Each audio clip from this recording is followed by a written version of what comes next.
you know, when you were growing up in the 50s,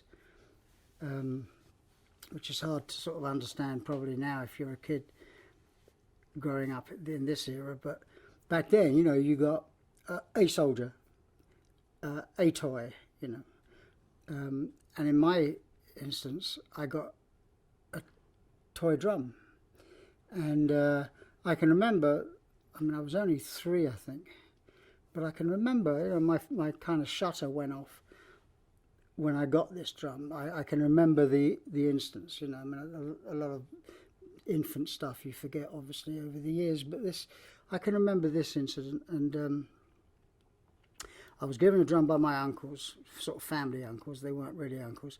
And apparently I took to it, you know, but I mean, probably, you know, only given 3 or 4 Christmas presents. You know, you played with them properly, as opposed to getting a Star Wars set or something. So I played with it, and then a couple of years later, I had taken to it so much that my uncles made me a drum kit, which fitted in a suitcase, you know, a couple of crisscross bits of wood and poles sticking out with the little cymbals and tambourines and stuff. And I used to sit in the living room and play this along to the television. And so somewhere in there, the bug was you know, was taken. The bug was, it was kind of extraordinary. Pop music as such, I mean, the Beatles had yet to start. So it was all, my sister was a big record listener, Neil Sedaka and Tommy Steele. My brother was a Jim Reeves fan. But there was, you know, there was music one way or the other in the house. And I was, actually, my mum and dad used to belong to a boat club on the Thames in Twickenham,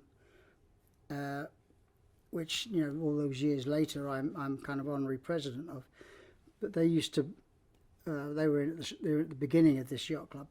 And I used to play at the shows on the drums, and there is some footage of that. How old were you then? Like sort of 10? I was probably 9 or 10. Yeah, because when I was 12, maybe I was 12, because I had a proper drum kit when I was 12.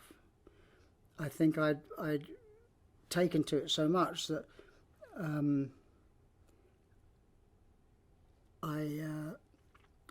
when it came to my birthday, I sold my brother's train set. I found out, you know, I thought it was my train set, but he replied, you know, he reminded me that it was his train set. So he probably reminded you in no uncertain terms. Well, yeah, he only came up about 15 years ago. He said, yeah, we were in the pool at my house, you know, in Switzerland, when I used to have a swimming pool, and he said, you know that train set you keep talking about? I said, yeah. He said, that was mine, you know. It wasn't yours. But I was the one at that point that was playing with it, so I considered it mine. But I made the ultimate sacrifice and sold that, and my mum put the rest. So I bought my first drum kit, and that is the drum kit that's in this footage. So I must have been 12, not even 13, I don't think.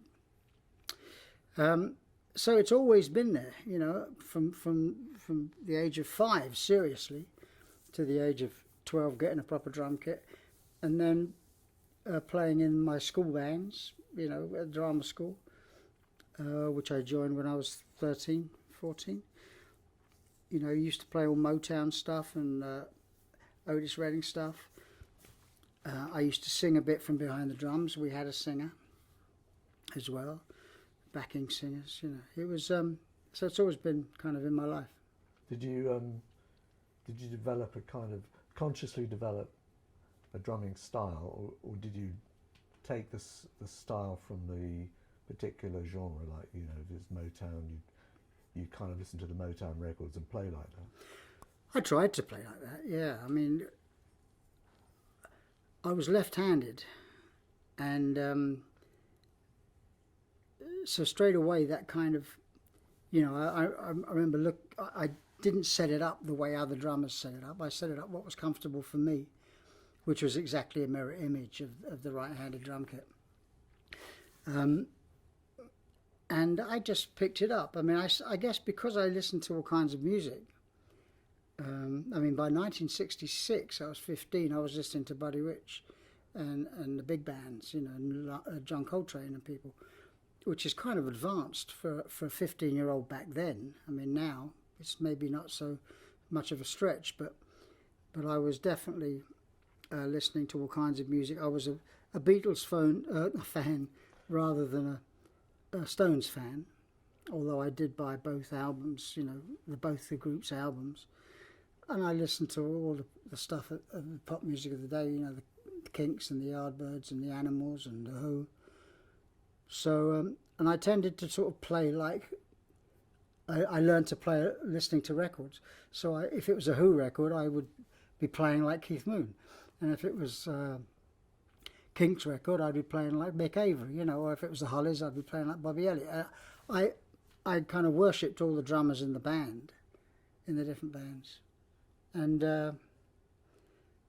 so I guess, and the reason I mention that is because there was never particularly necessarily one drummer that I kind of set out to copy, and the styles of music were very different.